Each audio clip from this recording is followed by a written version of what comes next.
श्री स्वामी समर्थ. कशा आहात तुम्ही सर्व? मजेत आहात ना? मजेतच राहा, आनंदात राहा, आयुष्य आनंदात जगा, कारण की आयुष्य हे एकदाच मिळतं. आजच्या ब्लॉगमध्ये मी तुम्हाला माझी कविता ऐकवणार आहे. तर मी कॉलेजमध्ये असताना किती कविता केल्यात आणि त्यानंतर पुन्हा आता 2-3 महिने झाले मी कविता करायला लागले. तर मी कॉलेजमध्ये असताना केलेल्या कविता ही ऐकवणार आहे आणि आत्ता पुन्हा मी माझा छंद जोपासायला सुरुवात केली आहे. तर आत्ता कोणत्या नवीन कविता केल्या त्याही ऐकवणार आहे. तर आज मी जी कविता ऐकवणार आहे ती मी कॉलेज लाईफमध्ये केलेली आहे आणि कशी वाटेल तीही सांगा मला. तर आजच्या कवितेचं नाव आहे आस आणि ध्यास. चला तर मग सुरुवात करते. मनी केली तुझी आस, धरला तुझा ध्यास. मनी केली तुझी आस, धरला तुझा ध्यास, आणि तू म्हणतोस मी नाही खास.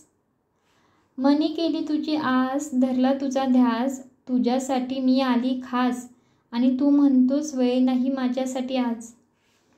मनी केली तुझी आस, धरला तुझा ध्यास, तुझ्यासाठी जन्म घेतला मी खास, आणि तू म्हणतोस जन्माला येऊन जीवन झालं व्यर्थ माझं आज.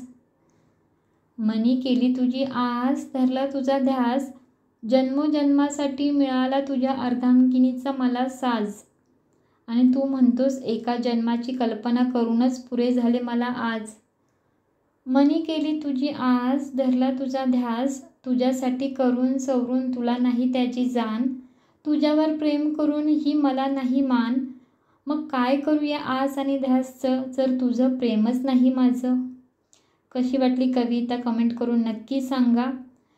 सविता मोहन माने म्हणजे माझं नाव आहे आणि ही कविता मी केले. तर नक्की मला कमेंट करून सांगा कशी वाटली कविता, आणि अशाच नवीन कवितेसोबत पुन्हा भेटूया. आणि आजचा ब्लॉग कसा वाटला नक्की सांगा.